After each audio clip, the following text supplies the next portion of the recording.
Alhamdulillah, alhamdulillahi rabbil alamin. Wassalatu wassalamu ala asyrafil anbiya'i wal mursalin Nabiyyina Muhammadin wa ala alihi wa ashabihi ajma'in, amma ba'd. Hadirin para bapak dan ibu yang dimuliakan Allah subhanahu wa ta'ala, alhamdulillah kesempatan pagi menjelang siang hari ini kita bertemu di sini. Saya sangat berbahagia sekali. Sudah sekian lama, mungkin sudah lebih dari 1 tahun ya, hampir 1 tahun ya, Ramadan.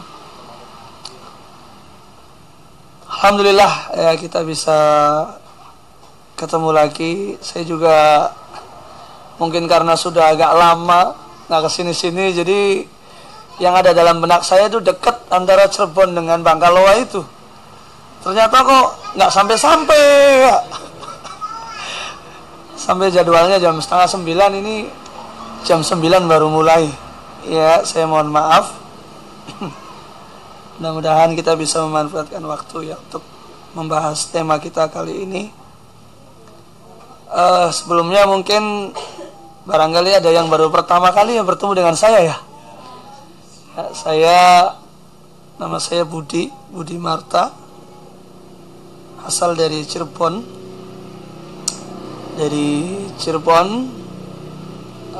Kapetakan, Kangkeng ya, perbatasan Cirebon Indramayu, dari yang di sebelah sana, tapi yang di timur Karangampel ya. Saya tinggal di Komplek Asuna, istri orang Jamblang. Saya juga ikut bantu-bantu di sini ya, membantu Ustadz Yaskuri sama Ustadz Zainal. Semua qadarullah, saya jarang bisa datang ke sini ya, meskipun dalam benak sih pengen sering ke sini gitu, ya. Mudah-mudahan ini adalah awal yang baik ya, dalam artian ya minimalnya sebulan sekali atau 2 bulan sekali lah. Ya, saya juga baru ngeliat ini pas diuruk ini ya, tahun kemarin kesini belum diuruk begini ya. Jadi pas nguruk begini, Masya Allah ya, semuanya kita ucapkan alhamdulillah. Baik, kita langsung ke materi. Kita sampai jam berapa ya Pak? Sampai jam 10? Atau selesainya aja ini tafsirnya ini? Selesainya aja. Iya. Yes, kita menyesuaikan aja ya. Kalau misalnya jam 10 selesai ya jam 10. Kalau setengah 10 ya. Dalam pengumuman yang diumumkan oleh panitia, Mas Yaskuri, kita akan membahas tafsir surat Abasa. Ada yang sudah hafal Pak, Bu? Surat Abasa. Abasa itu ada di dalam juz berapa ya? Oh, juz 30. Juz yang keberapa 30 tuh? Juz yang terakhir. Oh, ada berapa juz semuanya? 30 ya. Ini kelihatannya pertanyaan sepele ya kadang-kadang.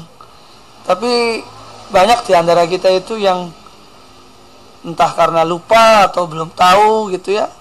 Jumlah surat Al-Quran ada berapa misalnya? Berapa ya? Nah, maka dari itu ya kita akan mempelajari di sini isi kandungannya seperti apa, ya, bagaimana asal mula turunnya dan sebagainya. Surat Abasa adalah surat yang terdapat pada juz 30 yang orang biasa menyebutnya adalah dengan juz amma. Ya, juz amma. Hari jare bahasa wong Cirebon wong Indramayu sih kang ana ning turutan enggak? Ya. Ana ning turutan ya. Juz amma, kenapa dinamakan dengan juz amma? Ya, karena dalam satu juz itu diawali dengan surat amma yatasaalun, yaitu surat An-Naba. Ya, materi kita sekarang adalah surat Abasa. Jadi surat Abasa ini adalah salah satu surat di dalam Al-Quran yang diturunkan di kota Mekah sebelum Nabi SAW hijrah. Ana sing weruh Pak, surat yang diturunkan ning kota Mekah arane surat apa? Makkiyah. Tapi sebelum Nabi hijrah ya. Ada surat yang Allah Subhanahu wa taala turunkan di kota Mekah setelah Nabi hijrah. Contohnya di dalam surat Al-Maidah ayat yang ketiga, Allah Subhanahu wa taala berfirman, "Al-yauma akmaltu lakum dinakum wa atmamtu 'alaikum ni'mati wa raditu lakumul Islam madinah." Ya, kita semua sudah hafal ini ayat ini nih, ayat apa namanya? Ayat andalan ya. Wah, gitu kan. Bagi ikhwan-ikhwan gitu kan. Islam telah sempurna gitu kan. Nah, ayat ini adalah ayat yang turun di kota Mekah. Tapi setelah Nabi SAW hijrah, yaitu ketika Rasul SAW melakukan haji wada pada saat itu di Padang Arafah. Nah, berbeda, sama-sama turun di kota Mekah. Sebelum Nabi hijrah disebut Makkiyah, setelah Nabi hijrah disebut Madaniyah, meskipun sama-sama di Mekah. Kenapa? Karena yang jadi patokan itu adalah sebelum Nabi hijrah dan setelah Nabi hijrah. Nah, kalau surat Abasa ini diturunkan di kota Mekah sebelum Nabi SAW hijrah. Hijrah kemana Pak yang dimaksud Pak? Hijrah mendi Madinah, ya, Madinah. Jadi ketika disebutkan Nabi hijrah itu maksudnya adalah hijrah Madinah, meskipun ya pernah mencoba mau ke Taif dan para sahabatnya pernah ke Habasyah, ke Ethiopia, tapi yang dimaksud dengan hijrah di sini adalah hijrah ke Madinah. Ini sebelum kita masuk materi ya. Jadi surat Abasa ini surat Makkiyah, yang mana kita tahu bahwa di antara ciri-ciri surat Makkiyah itu seperti apa? Ciri-cirinya biasanya ayatnya pendek-pendek. Jadi kalau ada di dalam Al-Quran, biasanya kalau yang ayatnya pendek-pendek kah, ya wiskunku Makkiyah, ya, turun di kota Mekah sebelum Nabi SAW hijrah. Nah, terus biasanya gaya bahasa kuat, ya, artinya tentang tauhid, tentang bahaya kesyirikan, tentang hari kiamat, ya, kemudian tentang tentang masalah kenabian, pokoknya masalah-masalah prinsip, masalah-masalah keimanan. Nah, halaman surat kang muduning Madinah isinya tentang rumah tangga, warisan, ya, terus bayar utang. Kenapa berbeda antara surat Makkiyah dengan surat Madaniyah? Ada yang bisa menyebutkan?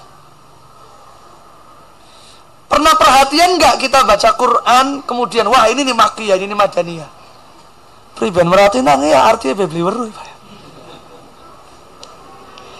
Ya kan biasanya begitu. Makanya dengan itu kita belajar di sini sedikit-sedikit. Ya nggak apa-apa.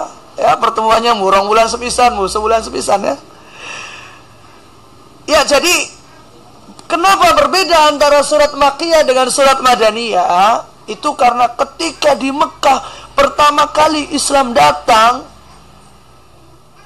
orang-orang belum mengenal apa itu Islam. Mayoritas mereka adalah orang yang orang musyrik, orang kafir gitu kan.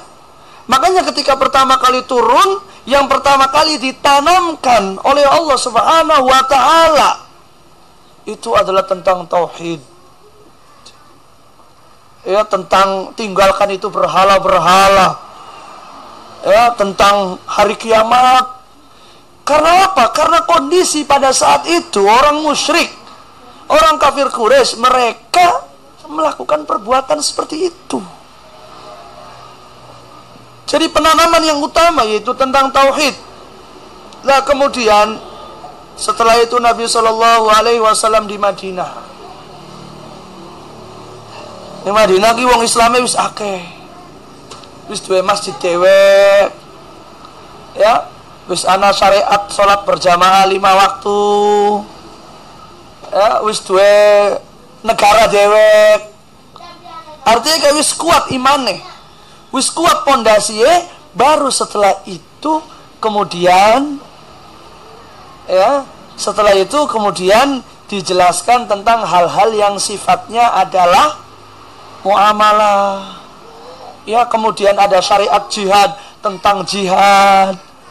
Nah, seperti itu dari sejarahnya, Pak. Kenapa dibedakan surat Makkiyah dengan Madaniyah? Jadi melihat kondisi, melihat situasi pada saat itu, yang dibutuhkan ini apa. Maka ketika di Mekah yang dibutuhkan adalah tauhid. Kenapa? Karena masyarakatnya butuh tentang itu. Lalu kemudian di Madinah, kenapa yang dibahas tentang harta warisan, tentang muamalah, etika masuk rumah, gitu kan, bayar utang. Karena setelah mereka bertauhid, akidahnya kuat, kemudian diajarkan, ditanamkan, ya, tata cara berinteraksi dengan sesama, anak dengan orang tua, ya, dengan tetangga dan seterusnya. Ya, ini sedikit mukadimah perbedaan antara Makkiyah dengan Madaniyah. Lalu kemudian di sini, ya, pada surat Abasa ini ada beberapa penggal yang kita bisa ambil pelajaran. Artinya ada, kalau dalam bahasa ininya sih ada subjudul, ya. Judulnya adalah surat Abasa, kemudian ada subjudulnya, yaitu penggalan yang pertama ayat 1 sampai 16, ya, bercerita tentang sebab asal mula turunnya. Cerita, ya, sebab apa turunnya ayat ini diceritakan di situ. Lalu kemudian penggalan yang kedua itu ayat yang ke-17 sampai ayat yang ke-32, ya, berupa pemaparan dari Allah Subhanahu wa taala tentang penciptaan manusia. Ya, bahwa wong urip ning alam dunia ku mung sedela, terus gue mati ning kubur, diciptakan dari sesuatu yang sangat hina. Maka apa yang kalian banggakan wahai manusia? Itu adalah penggalan yang kedua. Kemudian penggalan yang ketiga adalah ayat ini, mulai dari ayat 33 sampai ayat 42. Allah Subhanahu wa taala menceritakan tentang kondisi kejadian pada hari kiamat. Ya, jadi ada 3 poin penting yang akan kita pelajari kali ini. Di sini Allah Subhanahu wa taala berfirman, "A'udzubillahi minasyaitonir rajim. Bismillahirrahmanirrahim. Abasa wa tawalla an ja'ahul a'ma." Anak pengen baca dikit? Pokoknya anak pengen baca? Atau terakhir baik, Pak? Ya, ya saya sengaja begini biar nggak ngantuk, ya. Ya, ambilan aja ngaji kuping temen lah, ya. Hari ini serpon narane ngaji kuping, ya. Ya, ini pada baik, Pak? Ini kadang-kadang nggak bahasa Jawa gue apa ya? Ayo enak bahasa Jawa atau nggak bahasa Jawa apa ya pada apa ya? Oh, ada yang bukan dari sini asalnya. Ya, maaf ya. Soalnya kadang-kadang kalau ngisi pengajian di kampung-kampung nggak bahasa Jawa soalnya. Oh, ada yang dari Makassar, Masya Allah. Ya, tapi sudah ngerti dikit-dikit ya. Ngerti dikit-dikit. Ya wis, ya barangkali diselingi pakai bahasa Jawa ya, nggak apa-apa lah ya. Di sini Allah Subhanahu wa taala berfirman, ya, abasa wa tawalla an ja'ahul a'ma wa ma yudrika la'allahu yazzakka أو يذكر فتنفعه الذكرى أما من استغنى فأنت له تصدى وما عليك ألا يزكى وأما من جاءك يسعى وهو يخشى فأنت عنه تلهى كلا إنها تذكرة فمن شاء ذكره في صحف مكرمة مرفوعة مطهرة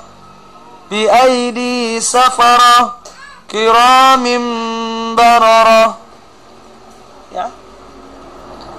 Nanti kedepannya sih pengennya saya ya. Nanti semuanya bawa mushaf gitu. Lalu kemudian sekalian sedikit-sedikit belajar tajwidnya. Jadi tajwidnya dapat, kemudian tafsirnya juga sedikit-sedikit dapat. Ya. Tapi berhubung ini pertemuan yang pertama, saya juga nggak bawa mushaf yang banyak dari Cirebon ya. Insyaallah mudah-mudahan adalah untuk mencukupi jamaah yang di sini. Ada 30, Pak?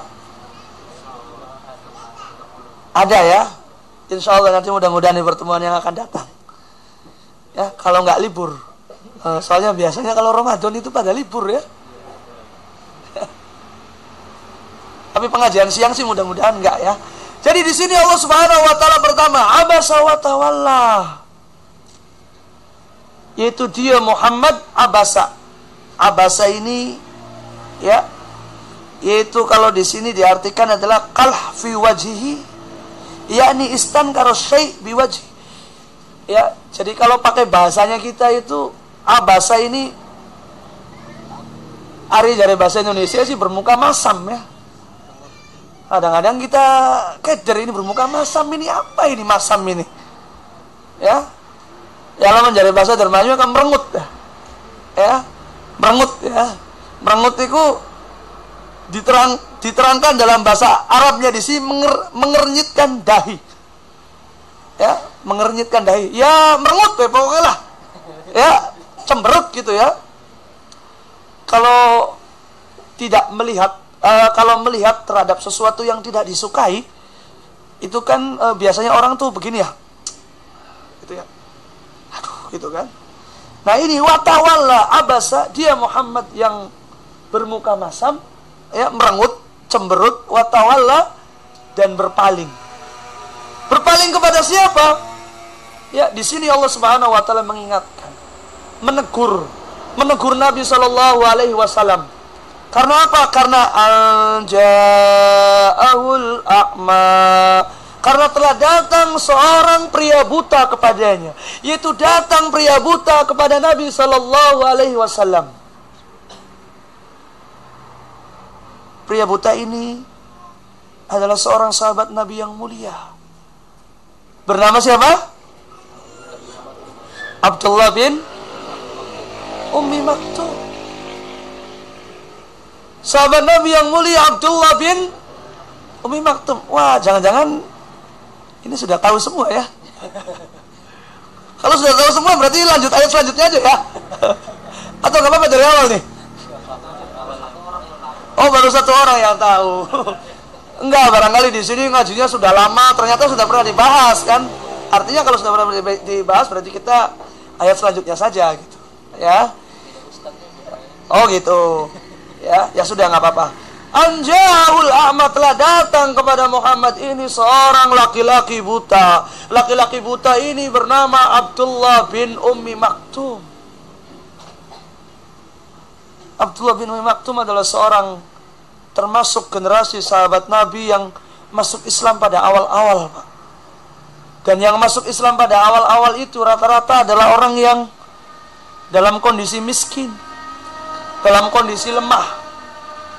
Ya, seperti para budak, ya, hanya beberapa saja di antara mereka yang mampu, yang kemudian yang mampu ini seperti Abu Bakar As-Siddiq memiliki harta yang banyak, menolong ya kepada sahabat Nabi yang lemah seperti Bilal bin Rabah.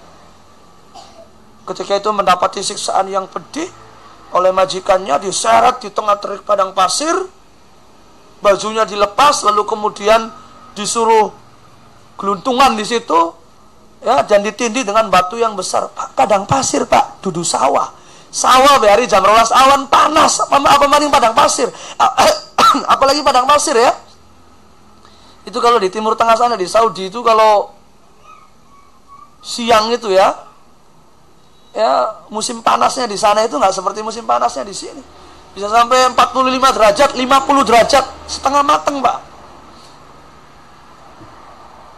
Geluntungan, lalu kemudian ditempel di situ pakai batu besar. Lalu kemudian melihat Abu Bakar dibebaskan oleh Abu Bakar As-Siddiq. Tetapi pembahasan kita bukan itu. Pembahasan kita adalah Abdullah bin Umi Maktum. Jadi Abdullah bin Umi Maktum ini, ya, seorang sahabat Nabi yang memiliki semangat luar biasa dalam menjalankan agama. Ya, bukan karena baru masuk Islam, tapi memang kalau melihat dari sejarah kehidupannya, yang mudah-mudahan kita juga akan mengulas sejarah kehidupan Abdullah bin Umi Maktum ini seperti apa, agar kita bisa mengambil ibroh mumpung kita mempelajari surat Abasa ini. Abdullah bin Umi Maktum itu seorang sahabat Nabi yang semangatnya itu luar biasa. Mungkin kalau di antara kita baru ngaji saja ya, wah semangatnya luar biasa gitu kan. Ngaji kemana-mana, Masya Allah, Alhamdulillah. Sampai kemudian setiap ketemu sama orang pengennya didebat gitu kan. Wah, salam. Sira warane bid'ah ku. Ya. Iya kan begitu. Lalu kemudian setahun 2 tahun, kok ini teman yang semangat-semangat ini pada kemana ini? Kok nggak pernah kelihatan lagi di pengajian? Kan banyak yang begitu ya. Ya. Mudah-mudahan di sini sih nggak ada. Semuanya semangatnya seperti sahabat Nabi Abdullah bin Umi Maktum. Jadi sahabat Nabi Abdullah bin Umi Maktum ini datang kepada Nabi SAW, yang dijelaskan, wa ma yudrika la'allahu yazzakka.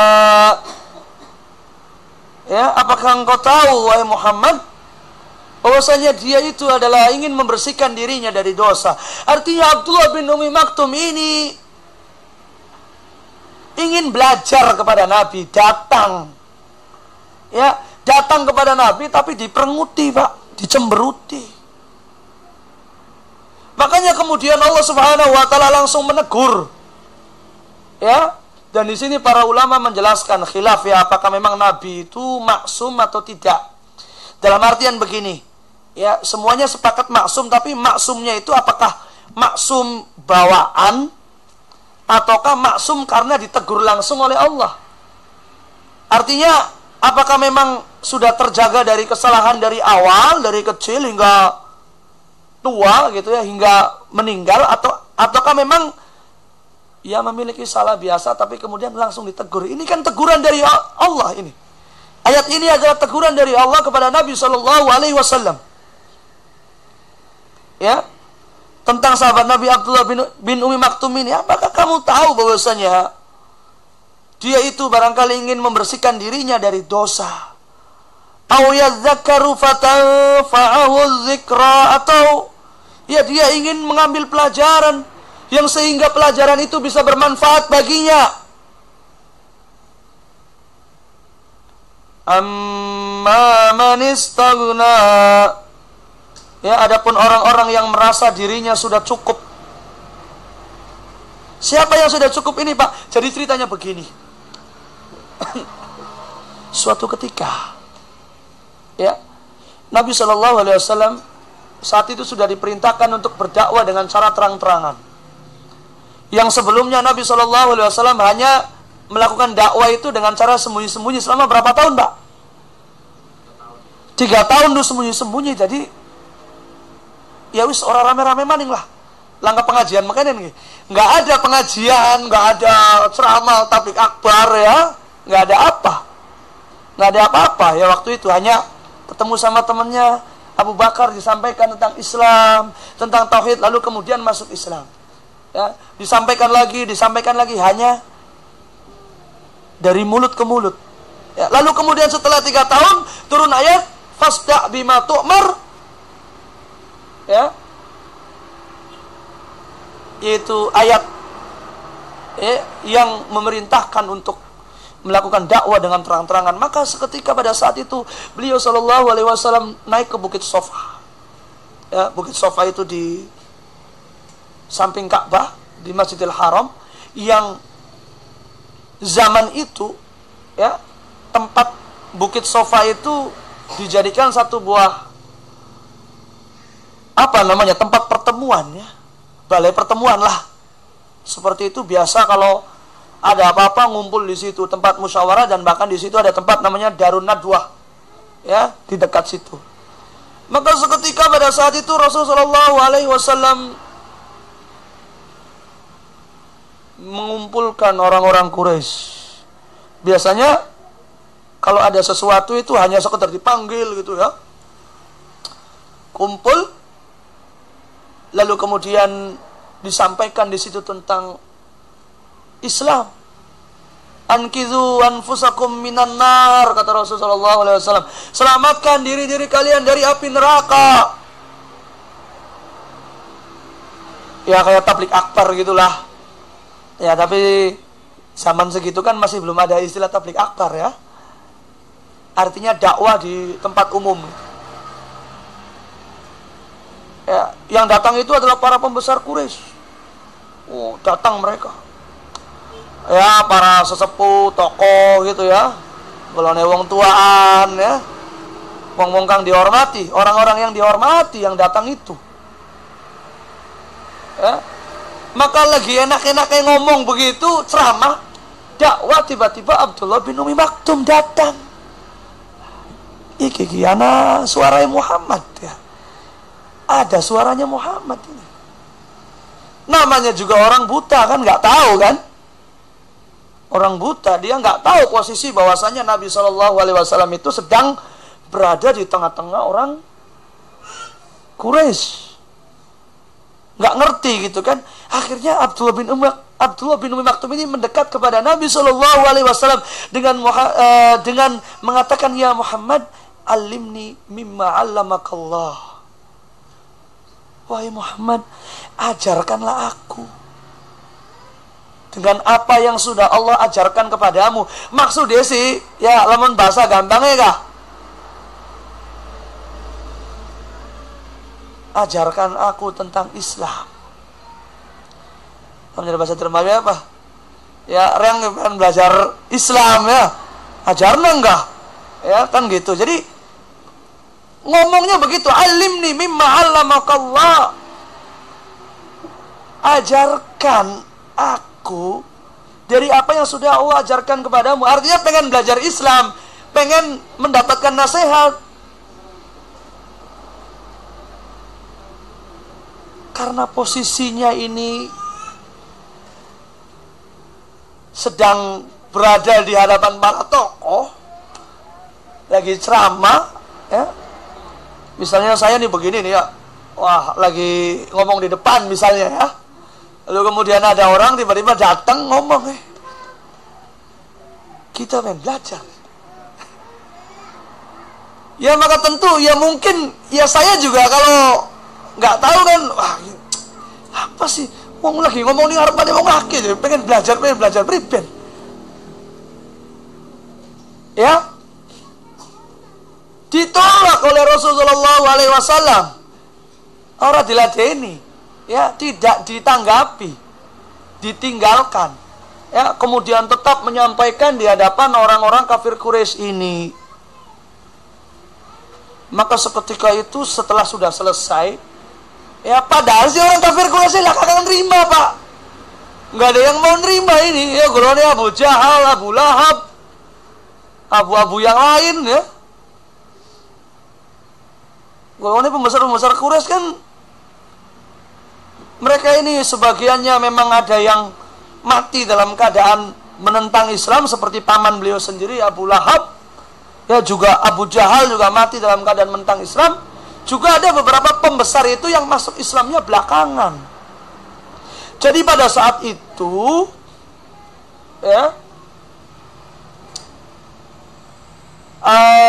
yang disampaikan oleh Nabi SAW itu ditolak. oleh uzomaul Quraisy ini, oleh para pembesar Quraisy ini. Tolak. Di sisi lain Abdullah bin Umi Maktum ini pengen belajar. Akhirnya setelah ini sih diceritakan aja ya secara global ya, kalau dibaca tafsirnya satu-satu nanti lama. Jadi setelah selesai wis peragat wis pada bubar, tiba-tiba Nabi SAW merasa pening kepalanya, puyeng, dan kemudian turunlah ayat ini, surat Abasa ini. Teguran langsung yang Masya Allah isinya pahit. Bagaimana tidak? Muhammad SAW adalah seorang Nabi dan Rasul, kemudian menyampaikan sesuatu isinya mblesak nang Nabi.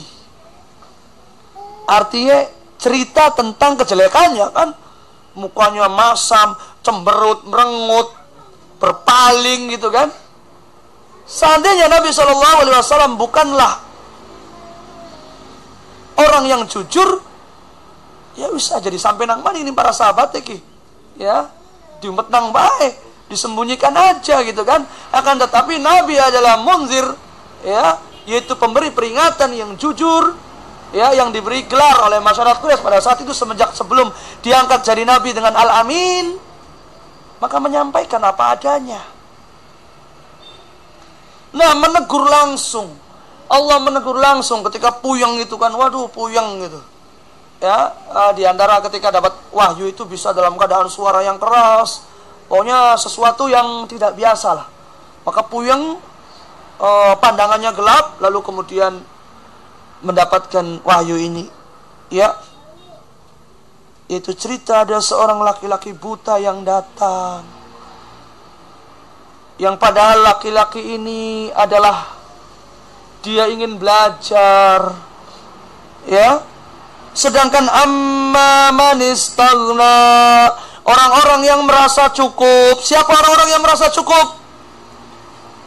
Maksudnya orang yang merasa cukup ilmunya. Wis ajalah dini Muhammad. Gitu kata orang-orang Quraisy, gitu kan? Yaitu mereka merasa cukup ilmunya, yaitu orang yang tidak peduli, yang tidak butuh dengan dakwah Muhammad SAW, yang tidak peduli dengan Islam. Adapun kepada orang yang merasa cukup, fa anta lahu tasadda, maka engkau itu berusaha untuk berdakwah kepadanya, ingin berusaha mendekati. Wah, maksa-maksa temen, wis temen aja gelem angger bae jadi parki. Ya begitu kalau pakai bahasa bebasnya tuh. Ya, fa anta lahu tasadda wa ma 'alaika alla yazakka. Ya. Dan siapakah engkau ini sehingga bisa mensucikan dirinya? Artinya hidayah itu ada pada Allah Subhanahu wa taala. Dan Allah tidak menginginkan orang-orang yang didakwakan oleh Nabi seperti para pembesar Quraisy tersebut, ya, artinya yang Allah inginkan itu Muhammad SAW hendaknya lebih mengutamakan Abdullah bin Umi Maktum saja, udah nggak usah diladenin itu orang-orang Quraisy. Wa amma man ja'aka yas'a, dan adapun orang yang datang kepadamu. Siapa yang datang kepada Muhammad ini? Abdullah bin Umi Maktum. Orang yang datang kepadamu ini wa huwa yakhsha, dia itu memiliki rasa takut kepada Allah Subhanahu wa taala. Orang yang datang kepadamu yaitu pria buta tadi yang tidak memiliki apa-apa, seorang laki-laki miskin, tidak memiliki istri. Wa huwa yakhsha, dia itu memiliki rasa takut kepada Allah. Fa'anta anhu talaha, maka engkau malah malah meninggalkannya. Orang yang memiliki rasa takut yang datang Tapi kenapa malah ditinggalkan? Orang yang merasa dirinya cukup, tidak memiliki rasa takut, kenapa malah engkau datang kepadanya? Ya. Lalu kemudian Allah Subhanahu wa taala melanjutkan, kalla innaha tazkirah. Ya, kalla. Kalla di sini ya maknanya adalah la taf'al mithla hadza. Ya, la taf'al mithla hadza, itu jangan kamu lakukan seperti ini. Ya. Innaha tazkirah, sesungguhnya ya yang demikian tadi adalah peringatan. Faman syaa'a dzakarah, yaitu bagi orang ya yang menghendaki ya zakarah, yaitu al-mau'izah ya, yaitu nasihat,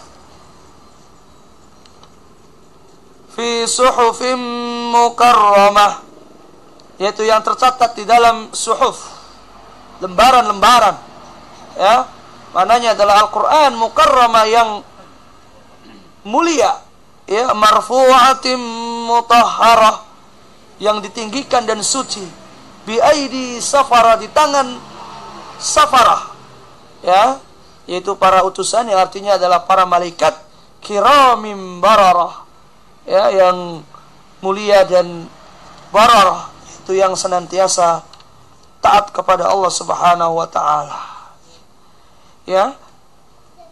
Hadirin yang dimuliakan Allah Subhanahu wa taala, ayat 1 sampai ayat 16 ini, itulah tadi kira-kira ya sebab dari turunnya surat Abasa. Dan surat ini dinamakan Abasa karena ya mengambil dari permulaan yang disebutkan di dalam surat ini, yaitu Abasa ya, yang bermuka masam, yang lebih khusus bercerita tentang Abdullah bin Umi Maktum, yang disebutkan kalau kita membaca catatan-catatan sejarah setelah kejadian ini, Rasul Shallallahu Alaihi Wasallam tidak lagi menyepelekan Abdullah bin Umi Maktum.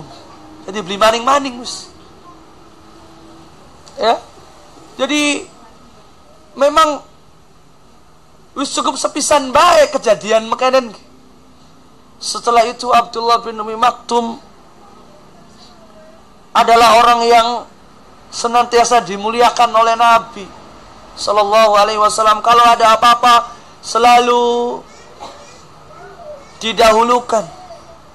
Kalau ada sesuatu keperluan apapun, maka dia selalu ingat ya, Nabi Sallallahu Alaihi Wasallam ingat kepada Abdullah bin Umi Maktum ini. Dan hadirin yang dimuliakan Allah Subhanahu wa taala, Abdullah bin Umi Maktum adalah salah satu sahabat yang merasakan hijrah. Hijrah kemana, Pak? Dari Mekah menuju Madinah. Wong picek, Pak. Taglak toglok. Ora duwe apa-apa. Demi menyelamatkan agamanya, kemudian pergi meninggalkan kampung halamannya, menuju ke kota Madinah untuk mencari penghidupan yang lebih baik. Bukan penghidupan dalam artian adalah ekonomi, tidak. Yang dimaksud penghidupan di sini adalah penghidupan agama. Yang saat itu kota Madinah kondisinya kondusif, menerima Islam, dan masyarakatnya Masya Allah baik-baik. Makanya mungkin masih bisa kita rasakan sekarang ya.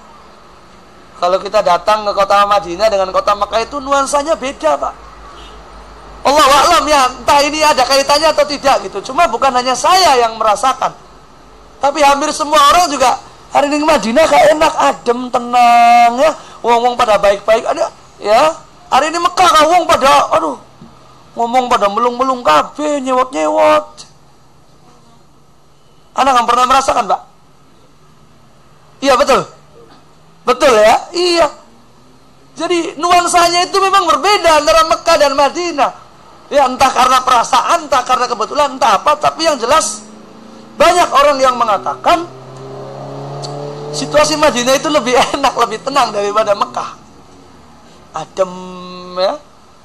Baik, dan memang ini dari zaman dahulu ketika Islam ya, dakwah di kota Mekah itu selama 13 tahun. Hanya berapa gelintir orang yang masuk Islam, dan pertentangannya itu sangat besar dan keras.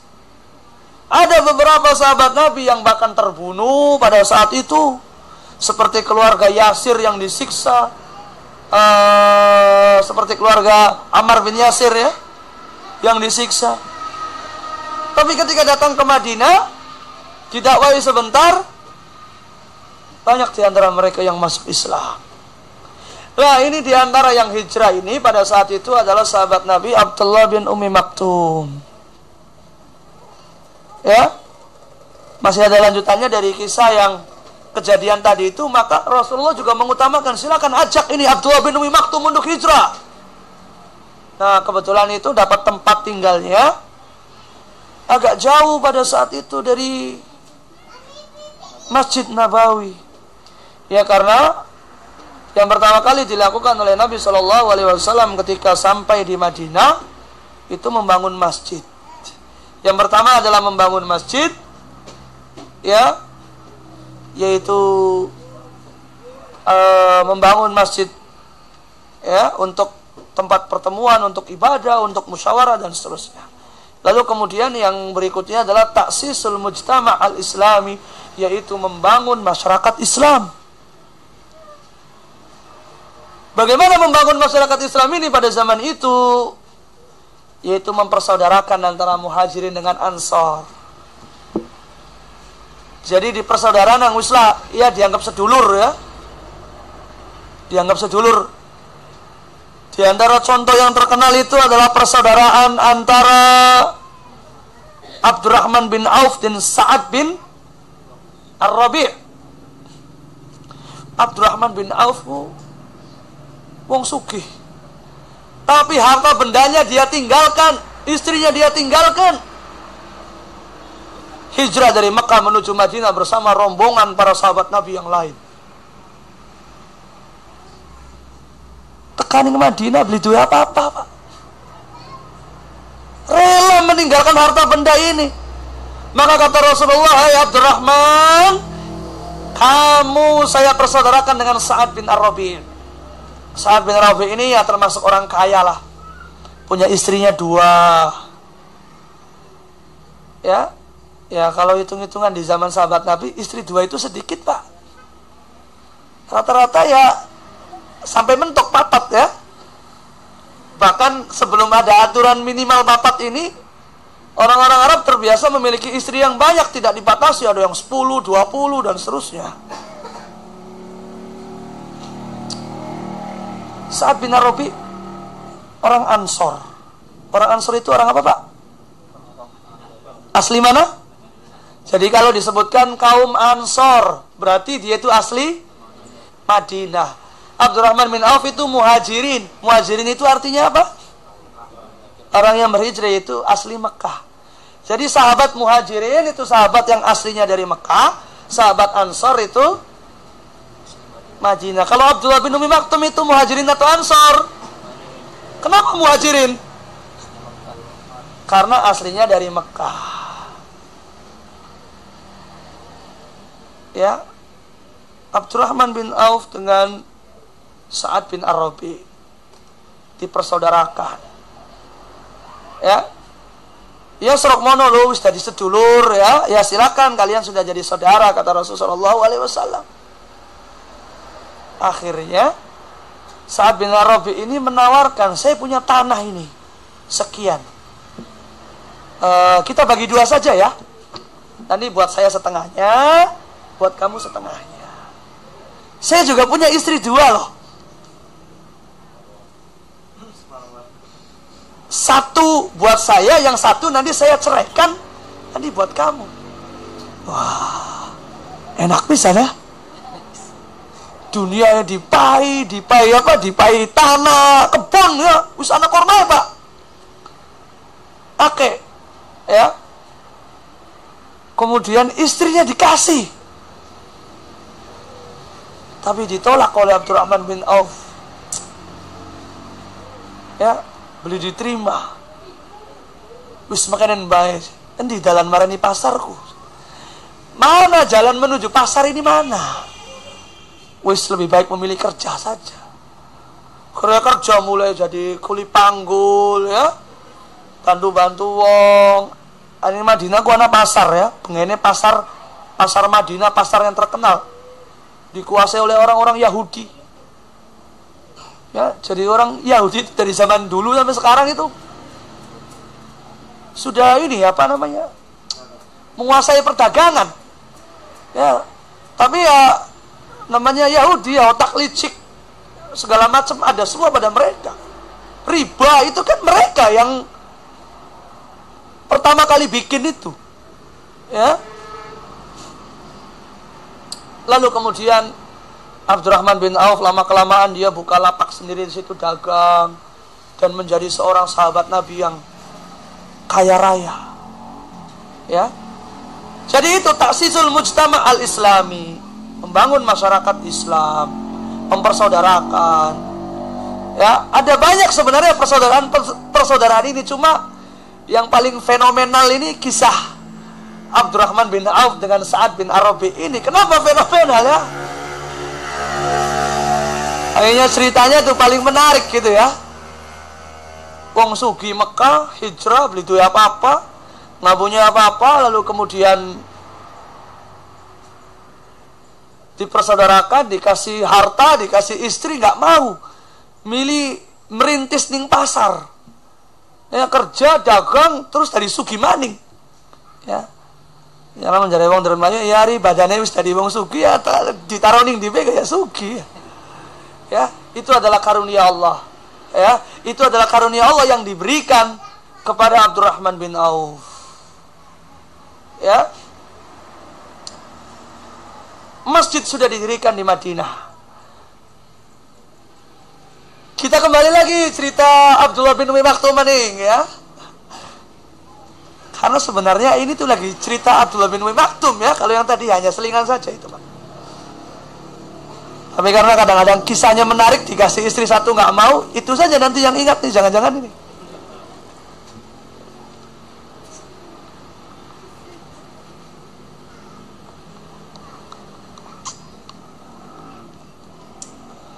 Lalu kemudian saat itu sahabat Nabi bingung. Ketika waktu sholat, ya, waktu sholat datang itu kan mereka beraktivitas di Madinah itu, ada yang bertani, ada yang berdagang, ada yang bekerja, ya. Akhirnya mereka bermusyawarah dengan Nabi SAW. Ini bagaimana ini? Agar kita bisa berkumpul tepat waktu pada saat sholat ini, agar bisa berjamaah. Coba bayangkan kalau waktunya sholat kemudian langkah tanda apa-apa, tidak ada tanda apa-apa. Bagaimana mau bisa mengumpulkan orang? Sedangkan orang itu nggak mungkin kan di dalam masjid aja. Ini jero masjid, Pak, beli menggawe beli apa? Ya kan nggak mungkin. Akhirnya di antara mereka ada yang mengusulkan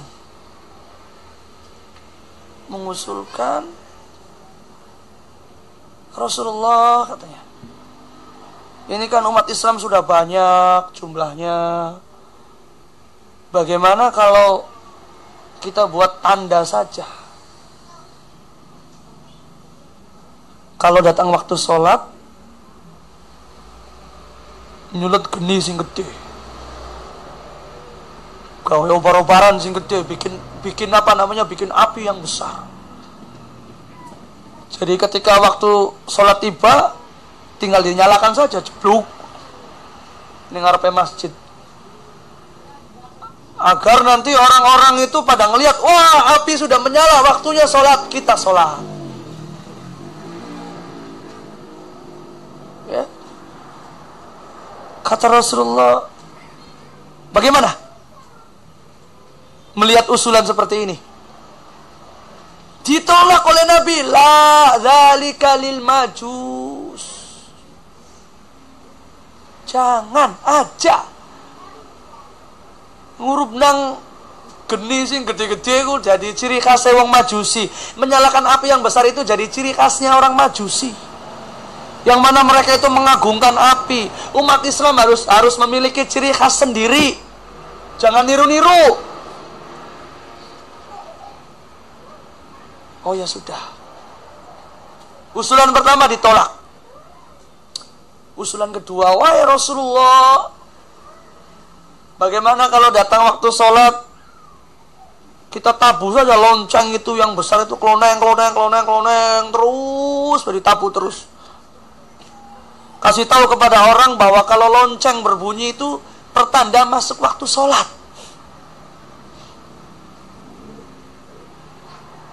Bagaimana jawaban Rasulullah? Ditolak maning. Lah, kenapa Rasulullah kok ditolak maning? Zalika linnasara. Nah, lonceng itu ciri-ciri khasnya orang Nasrani, orang Kristen. Umat Islam harus punya ciri khas sendiri. Ana sing usunang maning. Ya, priben ke? Lamon ya, kalau niup trompet aja lah. Datang waktu sholat tiup trompet aja yang kenceng, tohot gitu ya.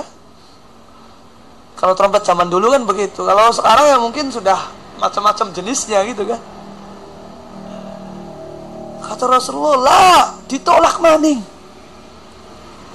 Zalika lil Yahud. Itu jadi ciri khasnya orang Yahudi. Islam harus punya ciri khas tersendiri. Aja niru-niru umat sejen. Ya wis, musyawarah yang mentok. Usulan sing para sahabatnya ditolak kabeh, ditolak semua ini usulannya ini, tiga-tiganya ini. Akhirnya mereka bubar. Suatu ketika ada seorang sahabat Nabi bernama Abdullah bin Zaid al-Ansari, ya. Hadis ini disampaikan dengan redaksi saya ya, tapi intinya seperti itu. Ya, ada di dalam riwayat Imam Bukhari, ya, hadis dari Abdullah bin Zaid al-Ansari, di mana beliau ini suatu ketika ya bermimpi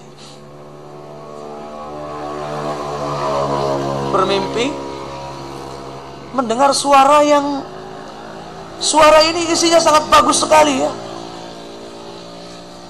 tentang tauhid, tentang ya syahadat, tentang ajakan orang untuk meraih kebahagiaan ya, tentang ajakan orang untuk sholat gitu kan. Lalu kemudian beberapa saat kemudian bertemu dengan Rasulullah. Wahai Rasulullah, saya telah bermimpi. Kita aku ngimpi meroknang suara makanan ya, begini. Lalu kata Rasulullah, innaha la ru'ya haqqun. Mimpi sampeanmu benar. Mimpimu ini adalah mimpi yang benar. Lalu kemudian diperintahkan oleh Rasul sallallahu alaihi wasallam yang dimimpikan oleh Abdullah bin Zaid al-Ansari itu untuk panggilan sholat atau yang biasa kita kenal dengan azan. Jadi ceritanya seperti itu di Madinah, Pak ya. Azan itu disyariatkan di Madinah. Wis duwe masjid dewek. Ning Mekah boro-boro azan. Ngaku Islam ya arepan dipateni nih wong Quraisy. Ini di Madinah. Ana syariat azan, memerintahkan Bilal bin Rabah untuk mengumandangkan azan karena suaranya paling tinggi, naik ke gundukan yang besar ya tempat yang tinggi, kemudian azan. Orang-orang pada datang. Ini orang-orang pada salat berjamaah di masjid ini 5 waktu. Abdullah bin Umi Maktum merasa sedih, picek. urip dhewekan ning omah. Omahe ado karo masjid. Ya buta, tinggal sendirian di rumah, rumahnya jauh dari masjid.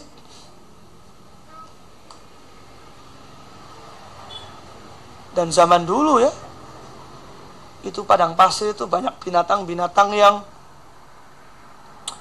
buas. Seperti ular ya, berbahaya ya. Kemudian binatang yang lainnya, serangga, kalajengking ya. Maka minta izin kepada Rasul sallallahu alaihi wasallam. Wahai Rasulullah, saya ini adalah seorang laki-laki buta. Tidak ada orang yang bisa nuntun saya dari rumah ke masjid. Jarak antara masjid dengan rumah saya itu jauh. Saya khawatir kalau saya maksa ke masjid itu akan digigit oleh binatang buas. Itu 15 temen ya taglak toglok ya, dewekan, ado karo masjid. Minta izin kepada Rasulullah SAW. Wahai Rasulullah, izinkan saya untuk sholat di rumah saja ketika azan itu berkumandang. Rasulullah menjawab, alam tasma'in nida. Wahai Abdullah bin Ummi Maktum, apakah kamu mendengar suara azan tersebut? Bala ya Rasulullah. Iya wahai Rasulullah, saya mendengar azan tersebut. Bagaimana jawaban Rasulullah? Wajib, maka kamu harus penuhi itu panggilan azan itu. Laki buta lah kasih nuntun, ado masjid karo umay ado. Tidak diberikan uzur oleh Rasul sallallahu alaihi wasallam. Dia taglak toglok setiap 5 waktu datang ke masjid tanpa protes, tanpa mengeluh, tanpa menggerutu, tanpa gelendang, ya, dengan sepenuh hati. Ini diantara kisah yang tercecer tentang sahabat Nabi Abdullah bin Ummi Maktum. Bahkan sahabat Nabi Abdullah bin Ummi Maktum itu orang yang senantiasa menangis ketika sudah mulai disyariatkannya perang, Pak. Kenapa menangis? Orang-orang pada bisa berjuang bersama Rasulullah, berperang. Abdullah bin Ummi Maktum nggak bisa ikutan perang.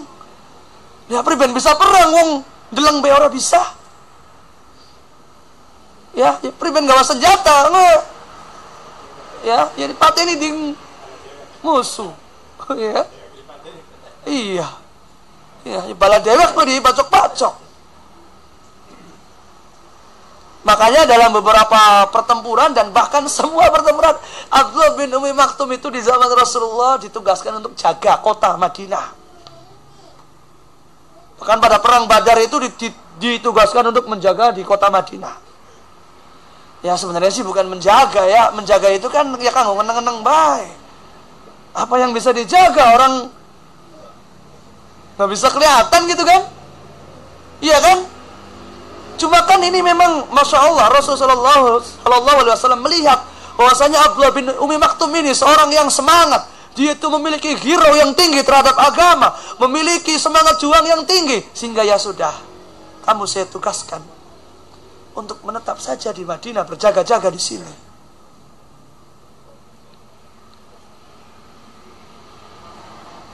Makanya menangis kalau melihat cerita-cerita perang itu kan biasanya pulang ya, mendapatkan harta rampasan perang, cerita ya si fulan telah berhasil dibunuh misalnya, orang kafir berhasil dibunuh, atau misalnya ada beberapa sahabat Nabi yang lain gugur ya, syahid. Itu Abdullah bin Ummi Maktum menangis. Maka suatu ketika turun ayat ya di dalam surat An-Nisa ayat yang ke-95.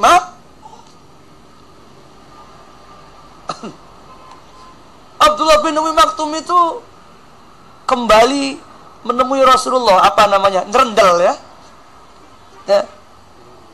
Nyerondol bahasa kan itu tuh. Apa? Nyerondol. Apa ya? Jadi kalau bahasa Cirebon sih ya, nyerondolku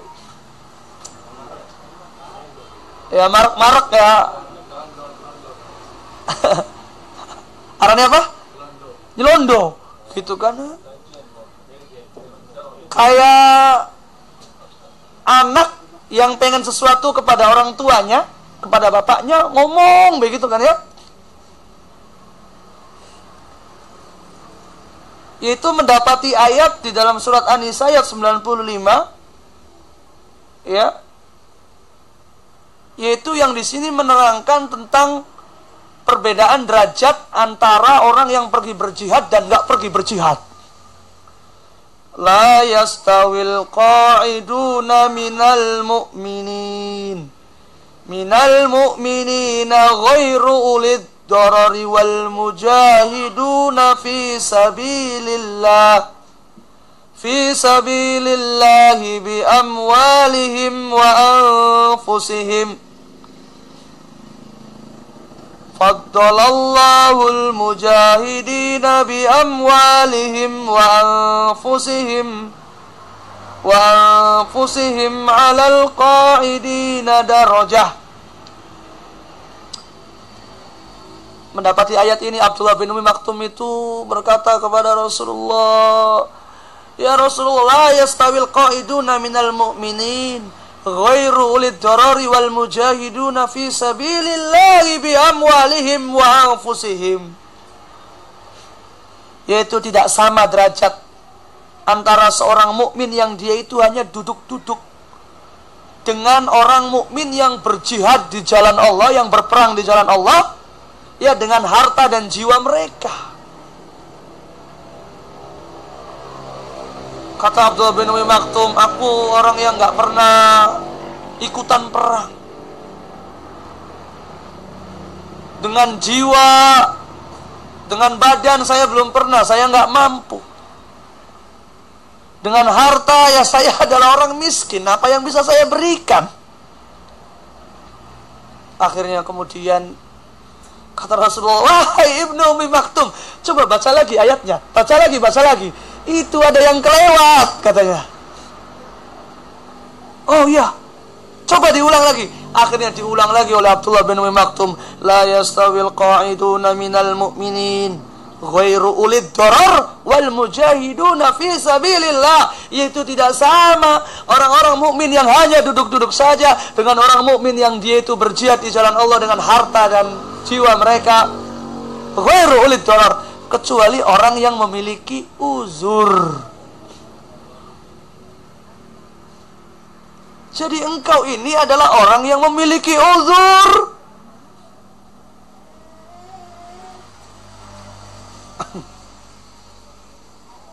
Akhirnya sudah terdiam, tapi dalam hati tetap ingin sekali ya, bisa berperang, bisa berjuang gitu kan. Coba bayangkan Pak, seorang sahabat Nabi yang buta pengen melu perang. Ini karena ghiro dan semangat yang tinggi dalam membela Islam.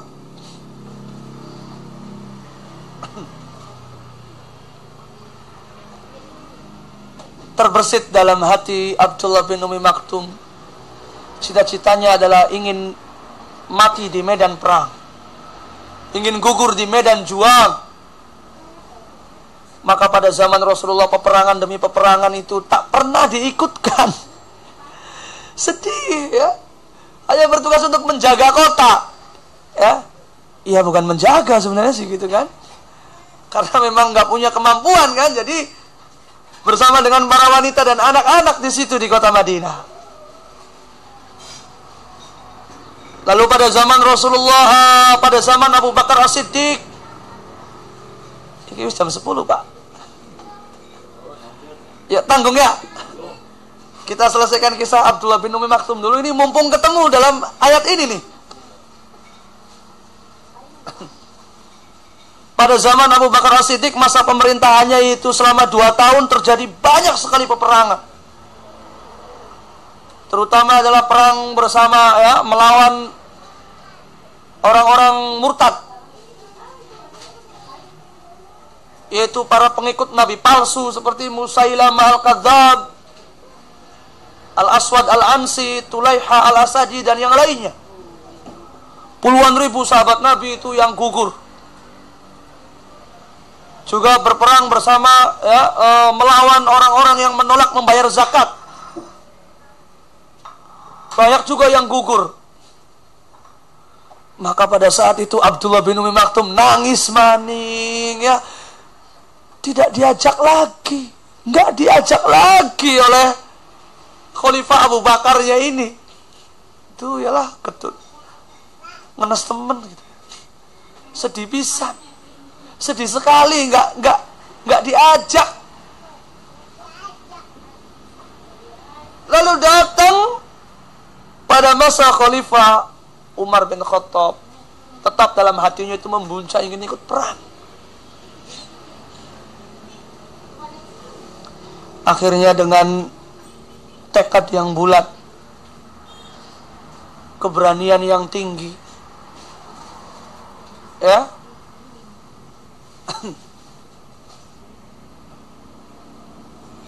menghadap Khalifah, curhat, cerita bahwa dirinya dari zaman Rasulullah itu, saya tuh ingin sekali pergi berperang, tapi nggak pernah diajak.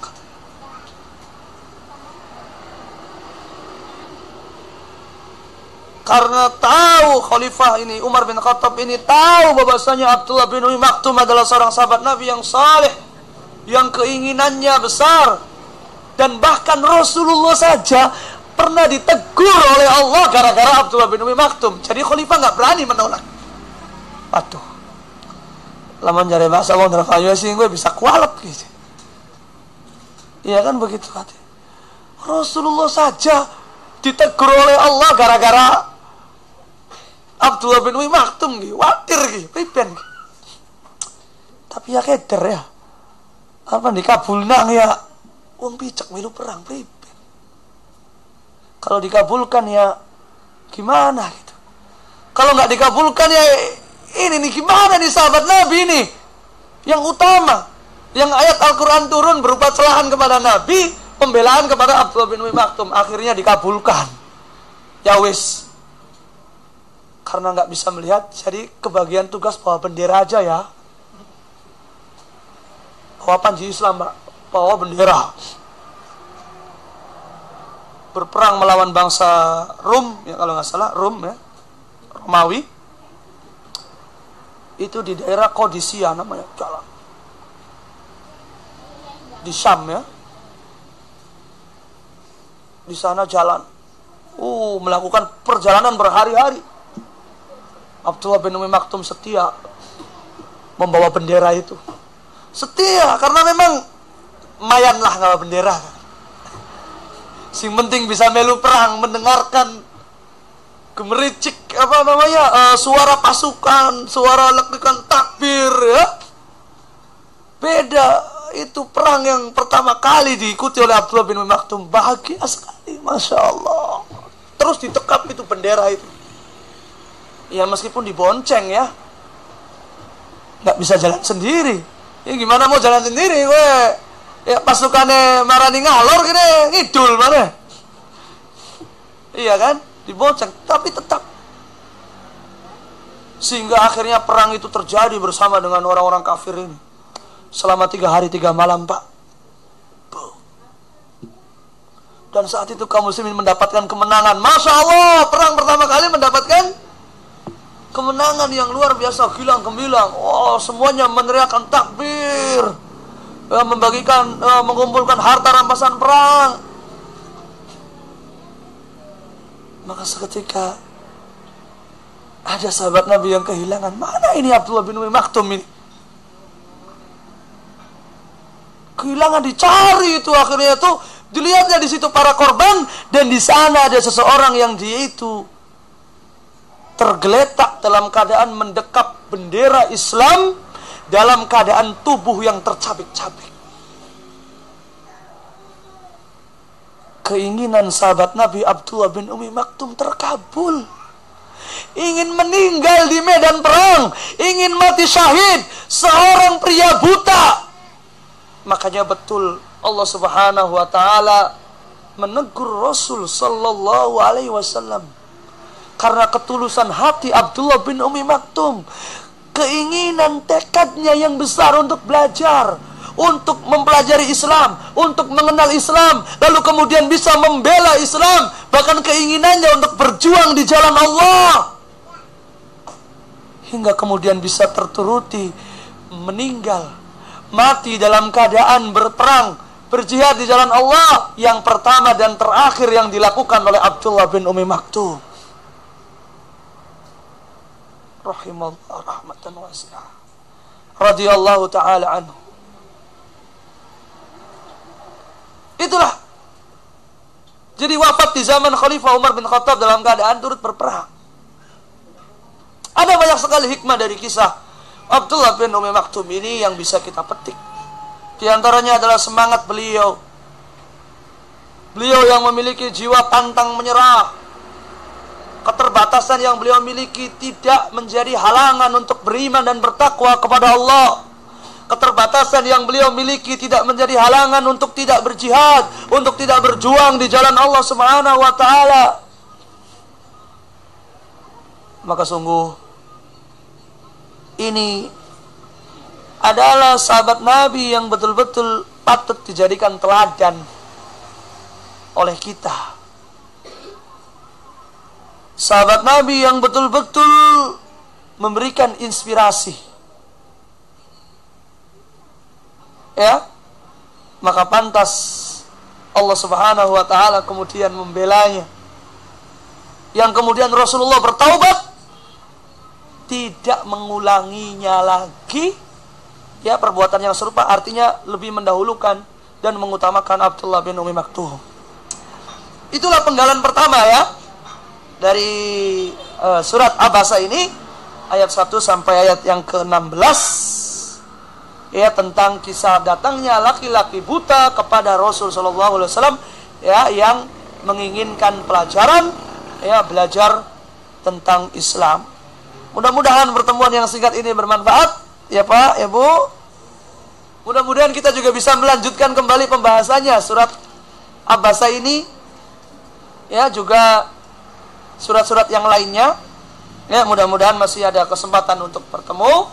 Mungkin sampai di sini ya kita cukupkan. Ada tanya jawab nggak? Diskusi? Ada tanya jawab ya. Wa sallallahu ala nabiyina Muhammadin wa ala alihi wa sahbihi ajma'in. Ya, silakan Pak.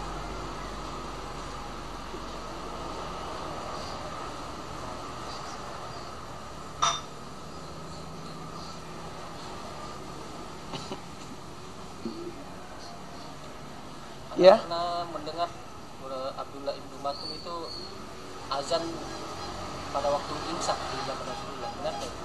Iya, jadi memang muazin di zaman Rasulullah itu ada dua. Yang pertama adalah Bilal bin Rabah, yang kedua adalah Abdullah bin Umi Maktum. Ya, memang betul beliau ditugaskan sebagai muazin karena azan di zaman Rasulullah, ya.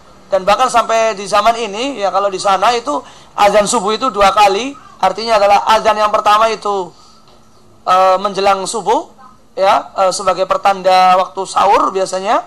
Lalu kemudian azan yang kedua, ya, itu tanda masuk waktunya subuh, yaitu waktu sahur telah berakhir. Allahu a'lam. Cukup Pak ya? Ya, silakan. Waalaikumsalam warahmatullahi wabarakatuh. Pencerahannya menyimpang dari tema. Bentar lagi kita akan memasuki bulan Ramadan.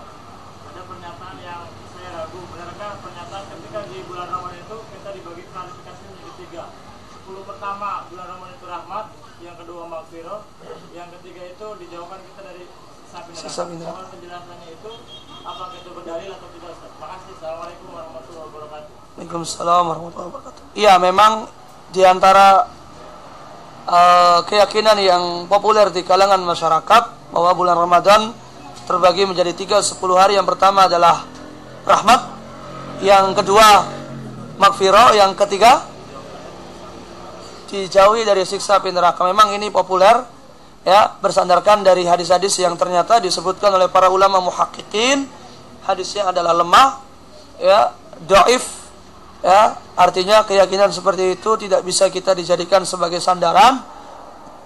Akan tetapi begini Pak ya, kita melihat bahwasanya hadis itu dhaif, tapi kita melihat bahwa yang tiga itu ya memang perlu ditinjau kembali. Dan ya kalau memang sudah dhaif ya berarti kita tidak perlu untuk meyakininya. Tapi kita mengakui bahwasanya bulan Ramadan ini ya adalah bulan yang utama, yang kata Rasulullah SAW celaka dikatakan 3 kali, yaitu orang yang mendapati bulan Ramadan lalu kemudian dia falam yughfar lahu, yaitu dia tidak diampuni dosanya, ya maka dia itu adalah orang yang celaka.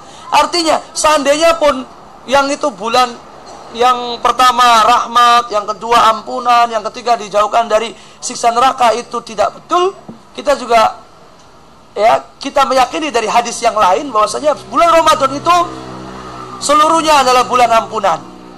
Ya, seluruhnya adalah bulan ampunan. Ya, dari awal sampai akhir. Yang kata Rasulullah, ya kalau seseorang melewati bulan Ramadan nggak diampuni dosanya maka dia celaka. Ya, itu hadisnya sahih. Ya kalau yang itu disebutkan dalam riwayat Imam Muslim. Wallahu a'lam. Iya Pak, silakan.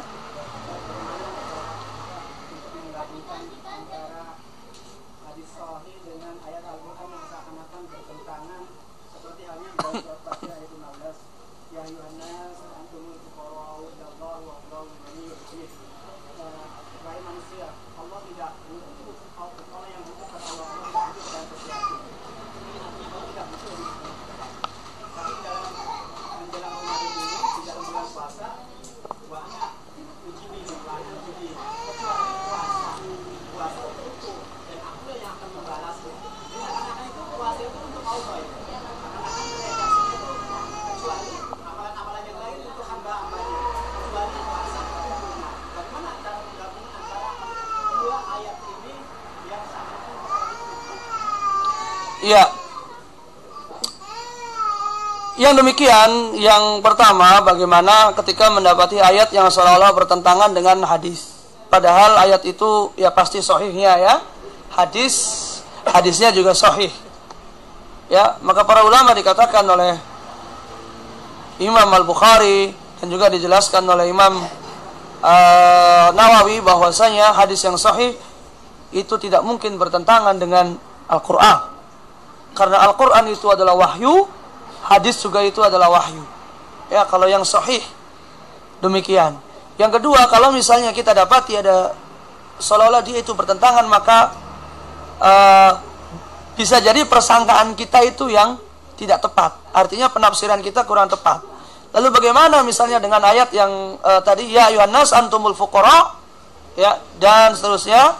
Lalu kemudian dengan hadis ya diriwayatkan di dalam Imam Bukhari dan Imam Muslim, as-siyamu li wa ana ajzi bihi, puasa itu adalah ya milikku, untukku dan aku yang akan membalasnya. Jadi kayak seolah-olah Allah itu yang butuh ya. Perlu diketahui bahwasanya setiap amal ibadah yang dilakukan oleh seorang hamba ini tidak dibutuhkan oleh Allah Subhanahu wa taala. Innallaha ghaniyyun 'anil 'alamin. Sesungguhnya Allah itu maha kaya dari sekian alam ya. Artinya adalah Allah maha kaya dari semua alam ini. Allah tidak butuh kepada makhluknya. Kita salat, apakah Allah butuh kita? Tidak, tapi kita yang butuh kepada Allah. Kita ibadah, apakah Allah butuh ibadah kita? Tidak, ya. Ya, maka sesungguhnya Allah Subhanahu wa taala itu tidak butuh kepada ibadah kita, tapi kitalah yang butuh kepada Allah. Lalu bagaimana menafsirkan as-siyamu li wa ana ajzi bihi? Puasa itu adalah untukku. Ya, makanya aku yang membalasnya. Kata para ulama, ya, dijelaskan bahwasanya kenapa ada statement seperti itu? Kenapa Allah Subhanahu wa taala mengatakan yang demikian? Karena puasa itu adalah spesial. Tidak seperti amal ibadah yang lainnya. Ya. Karena puasa itu spesial. Kenapa? Amal ibadah yang lainnya bisa nampak, kelihatan. Ya, tapi kalau puasa itu tidak bisa kelihatan. Ada kalanya orang itu bisa kelihatan segar, tapi dia puasa. Ada kelihatannya dia pura-pura lemes. Ya, padahal dia itu sudah makan siang-siang. Begitu. Ya. Jadi pernyataan aku yang akan membalasnya ini bukan berarti Allah butuh kepada hambanya, tapi penghormatan Allah kepada hambanya yang melakukan puasa. Artinya orang yang berpuasa ini mendapatkan nilai plus, bukan berarti butuh. Ya, bukan berarti butuh. Karena sesungguhnya seandainya tidak ada orang yang beriman satupun di muka bumi ini, maka Allah tidak rugi. Karena Allah Maha Kaya. Ya, demikian wallahu taala alam.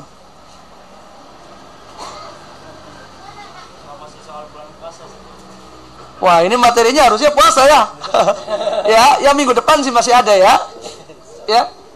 Misalkan kita lagi sahur tadi ya, lagi makan, tiba-tiba adzan subuh dan makanan kita belum habis, habisin. Ya, selesaikan secepatnya. Tapi jangan sampai ya, karena memang kan hukum asalnya itu kata Rasulullah ketika mendengar azan maka sudah kalau yang masih di tangan itu boleh untuk dihabiskan. Ya, artinya yang nyanding di kita jangan sampai masih belum selesai. Ya, minumnya sebotol aqua gede. Minuman ya kira-kira secukupnya saja. Artinya makan kita selesaikan, kemudian kita minum, kemudian sudah. Ya, kita puasa. Begitu. Jadi ya, ini juga yang perlu kita perhatikan bahwasanya adanya imsak juga kadang-kadang bikin buyar ya. Jadi seolah-olah akhir dari batasan makan itu adalah imsak. Betapa banyak orang itu ketika mendengar suara sirine wiu, wah, lagi makan langsung dibuang. Ya, lagi ngudut langsung dibuang. Ya hari udut sih aja imsak mana enggak dibuang kedua ya. Ada puasa. Iya. Begitu. Jadi imsak itu adalah dibikinkan pertama itu kan karena memang untuk kehati-hatian dan sebagai peringatan dini ya. Artinya kewaspadaan ini menjelang waktu subuh. Tapi kemudian dipahami oleh masyarakat sebagai batas akhir waktu subuh. Ya, padahal bukan seperti itu. Ya saya juga pertama-tama sih mendapati yang demikian ya, ketika waktu imsak, wah, ibu saya marah-marah. Wis aja mangan bae, iku wis imsak masih mangan bae sih. Belikan dah. Ya, mangan bae wis lah. Engkau masih durung azan subuh, lah ajaran apa gitu. Ya karena memang kan itu asing ya. Artinya lebih mengandalkan kebiasaan daripada dalil-dalil ya dari Al-Qur'an maupun dari hadis yang ada. Jadi seperti itu. Wallahu a'lam. Cukup ya? Ada dari ibu-ibu? Cukup ya? Insyaallah mudah-mudahan kita. Oh ya. Ya Pak, mangga Pak.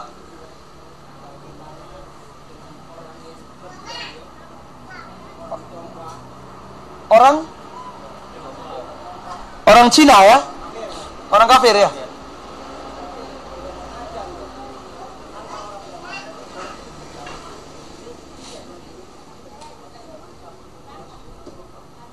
Orang Cina Muslim.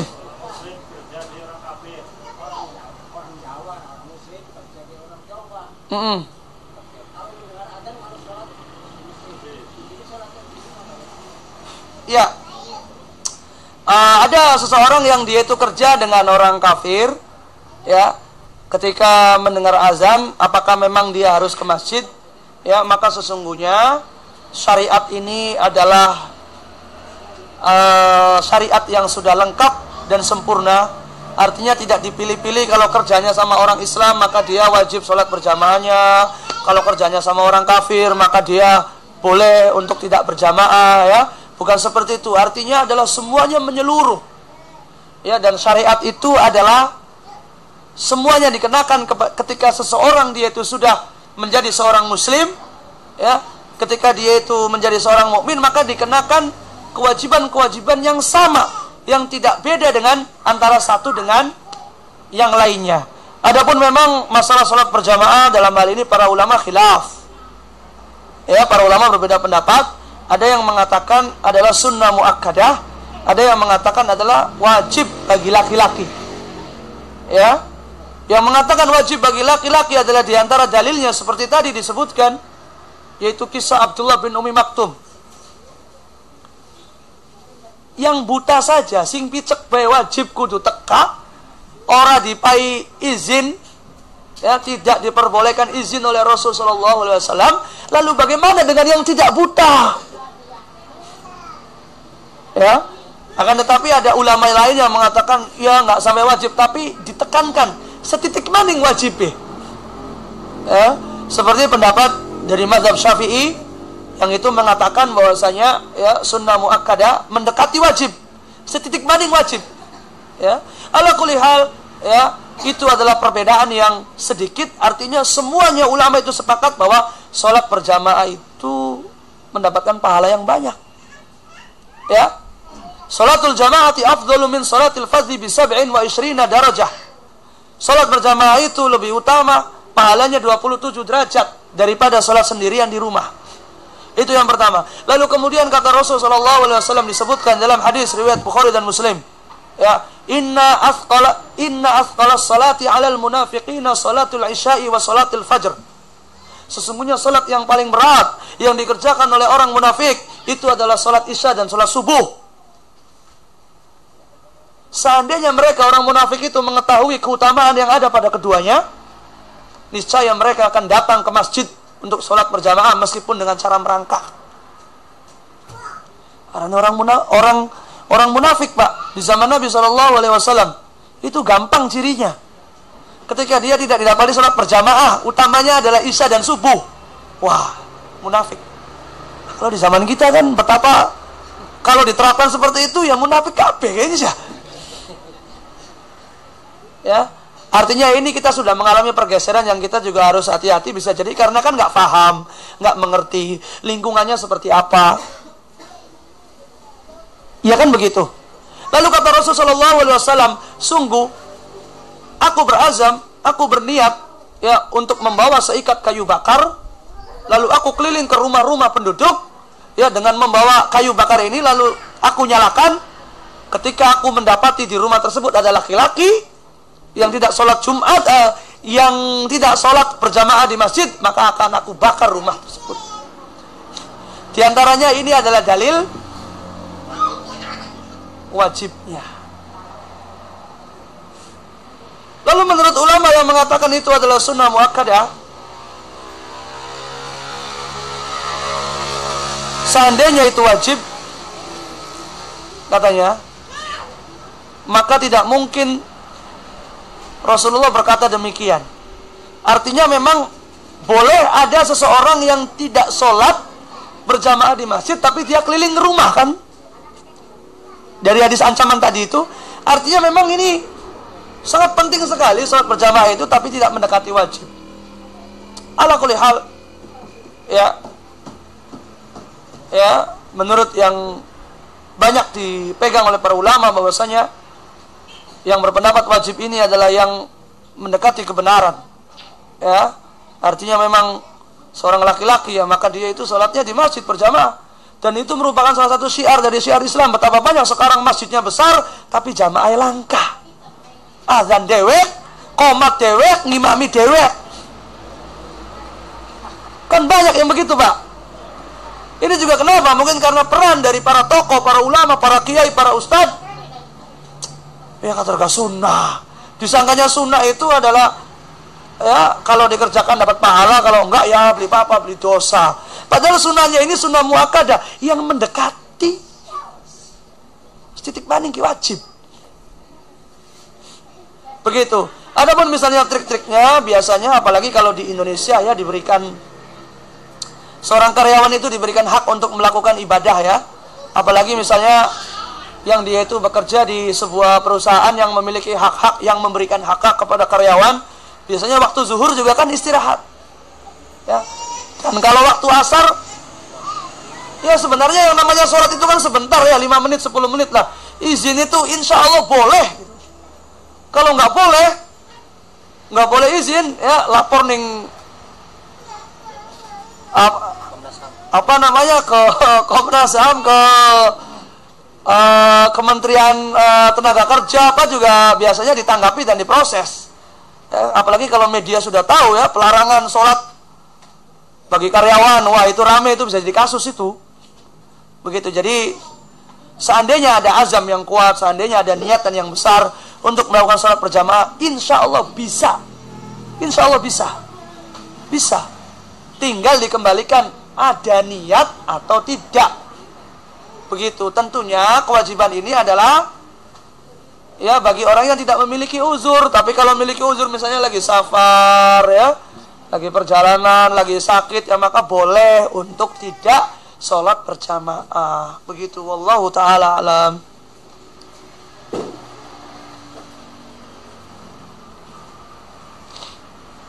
Ya. Assalamualaikum. Bagaimana dengan sholat tarawih di bulan Ramadan bagi wanita, lebih baik di rumah atau di masjid? Ya. Lebih baik di rumah atau di masjid, Pak? Di rumah. Kenapa di rumah? Karena rumah itu lebih baik dari wanita. Ya, waqarna fi buyutikunna, yaitu rumah itu lebih baik, ya. Dan hendaknya perempuan itu mereka diam di rumah-rumah mereka. Hukum asalnya adalah seperti itu. Tapi kalau misalnya Mas, kita ya pengen sholat berjamaah ning tajuk priben, ya, kata Rasul sallallahu alaihi wasallam, la tamna'u nisaakum al-masajid, yaitu tidak boleh melarang istri kalian kalau pengen sholat di masjid. Jadi jangan dilarang, tapi tentunya dengan syarat, Pak ya. Ya. Kunsiana kang ayo jamiah acara di masjid. Aduh, dandannya pada ayu-ayu ya, didelengi uang. Makin kang ora bener lagi. Ya. Begitu. Lalu kemudian kadang-kadang juga bisa jadi seperti ini. Wah, biasanya yang namanya perempuan kan repot ya. Ya, ngurusi laki ning umah, masak segala macem, anak kelima masih cilik kabeh. Kalau diwajibkan sholat berjamaah, sholat tarawih, aduh, apa mana sholat tarawih misalnya 23 rakaat, 2 jam sampai ya, anak kelima digawa kabeh, wis anaknya pada guletan apa ning kono, wah, wis jadi kayak playgroup. Ya, artinya hukum asalnya memang di rumah seperti itu, tetapi kalau misalnya mau ikutan di masjid, di musola juga boleh, tapi dengan syarat-syarat tadi harus diperhatikan. Ya, jadi bolehnya itu tidak boleh mutlak, tapi perlu diperhatikan. Begitu, wallahu a'lam. Cukup, Pak? Cukup ya. Insya Allah mudah-mudahan kita bisa ketemu lagi, mudah-mudahan bisa berjumpa lagi, mudah-mudahan yang sedikit ini bermanfaat. Mohon maaf atas segala kekurangan, yang benar dari Allah Subhanahu wa taala, yang salah dari diri saya sendiri. Wassallallahu ala nabiyina Muhammadin wa ala alihi washabihi ajma'in. Subhanakallahumma wa bihamdika asyhadu an la ilaha illa anta astaghfiruka wa atubu ilaik. Assalamualaikum warahmatullahi wabarakatuh.